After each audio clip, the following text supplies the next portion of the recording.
Hello everyone, welcome back to our channel. आज है हमारा थर्ड डे हमारे सीरीज़ का, जिसमें हम बता रहे हैं रोज़ आपको अलग अलग सब्जेक्ट के अलग अलग इम्पॉर्टेंट टॉपिक्स और इम्पॉर्टेंट एमसीक्यूज़ जो कि आपको हेल्पफुल रहेंगे बीकॉम थर्ड सेम के एग्जामिनेशन पॉइंट ऑफ व्यू से।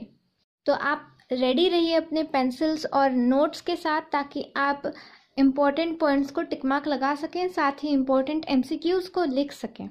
आज हम बात करने वाले हैं बिजनेस कम्युनिकेशन एंड मैनेजमेंट इस सब्जेक्ट के बारे में। तो सबसे पहले मैं आपको बता दूं, बीसीएम के सारे ही डेफिनेशंस आप अच्छे से पढ़ लीजिएगा। कोई भी डेफिनेशन आप मिस मत करिएगा, उससे बहुत सारे एमसीक्यूज बनने के चांसेस होते हैं। उसके बाद अगर हम फर्स्ट यूनिट की बात करें जो कि है कम्युनिकेशन, तो उसमें पहले तो सबसे पहले इम्पोर्टेंट अगर एमसीक्यू बन सकता है तो वो है व्हाट इज़ कम्युनिकेशन। ओके, तो कम्युनिकेशन क्या है इस पे बन सकता है। तो उस पर आपको जहाँ पर भी ऑप्शन दिखे, exchange of facts, ideas, opinions और इमोशंस बाय टू और मोर पर्सन, तो ये रहेगा उसका आंसर। या फिर उसी लाइन को थोड़ा सा बिगाड़ कर या फिर थोड़ा अलग वे में दिया जा सकता है, तो आपको उसके लिए पढ़ना पड़ेगा। उसके बाद written communication, oral communication, audio visual communication, visual communication, interpersonal communication, supervisory system of communication, इन सब के मीनिंग आप अच्छे से पढ़ लेना। बाकी उसका नीड्स, इम्पोर्टेंस, ये सब पढ़ने की ज़्यादा ज़रूरत नहीं है। उसके बाद ग्रेप वाइन कम्युनिकेशन, जो इनफॉर्मल कम्युनिकेशन जिसे बोलते हैं, तो वो बहुत ही इंपॉर्टेंट टॉपिक है। इस पर आपको ऐसा पूछा जा सकता है, informal communication is also known as, तो इसका आंसर आएगा grape vine communication. Grape vine communication मतलब ही इनफॉर्मल कम्युनिकेशन। उसके दो नाम हैं, एक इनफॉर्मल कम्युनिकेशन और एक है ग्रेप वाइन कम्युनिकेशन, तो ये आपको ध्यान रखना है। उसके बाद बैरियर्स इन कम्युनिकेशन भी एक अच्छा टॉपिक है, इस पे भी अच्छे क्वेश्चन बन सकते हैं। अब आते हैं यूनिट 2 के तरफ। यूनिट 2 में आप देख सकते हैं बिजनेस कम्युनिकेशन के बारे में बताया गया है।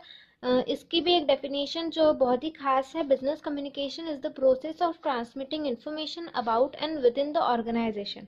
तो ये इस पे एमसीक्यू बन सकता है कि व्हाट इज बिजनेस ऑर्गेनाइजेशन। उसके नीचे 4 आपको ऑब्जेक्टिव्स दे दिए जाएंगे कि इसमें से आपको चूज करना है, ऑप्शंस दे दिए जाएंगे उसके बाद इसमें अगर कुछ पढ़ने लायक है तो वो है principles of effective business communication. ये आप बिल्कुल भी भूल के भी छोड़ना मत, इस पे बहुत अच्छे क्वेश्चंस बन सकते हैं। और उसके बाद टाइप्स ऑफ बिजनेस कम्युनिकेशन, ये भी छोड़ना मत। इंटरनल कम्युनिकेशन और एक्सटर्नल कम्युनिकेशन दोनों अच्छे से पढ़ लेना। Company manuals, house journal, information booklet, email, ये सारे जो है प्लेसमेंट ब्रोचर्स, ये सारों के मीनिंग और डेफिनेशन अच्छे से पढ़ लेना। बाकी उसके ऑब्जेक्टिव्स, कैरेक्टरिस्टिक्स ये मत पढ़ो, पर उसके मीनिंग्स और डेफिनेशन ज़रूर पढ़ के जाना, इस पे आपको ज़रूर क्वेश्चन दिखेगा। उसके बाद पब्लिक रिलेशन मैनेजमेंट का भी मीनिंग पढ़ लेना, बाकी कुछ मत पढ़ो उसका। कुछ मत पढ़ो इन द सेंस आप पढ़ सकते हो, बट ऐसा नहीं है कि उस पर ज़्यादा फोकस दो। मैं बोल रही हूँ जो इम्पोर्टेंट है उस पर ज़्यादा फोकस दो, क्योंकि इस पे से ज़्यादा एमसीक्यूज बन सकते हैं जो मैंने आपको मार्क कराए हैं।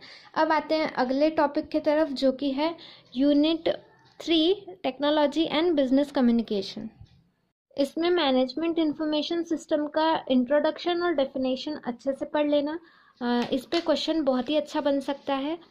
उसके बाद वेबसाइट और उसके टाइप्स ऑफ वेबसाइट, ये ज़रूर पढ़ना, इस पर भी बहुत ही अच्छा क्वेश्चन बन सकता है। जहाँ जहाँ टाइप्स दिखे वो तो आपको पढ़ना ही है।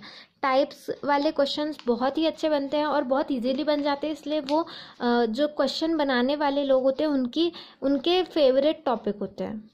उसके बाद आते हैं हम यूनिट 4 पे जो कि है एमएस ऑफिस एडिट कम्युनिकेशन।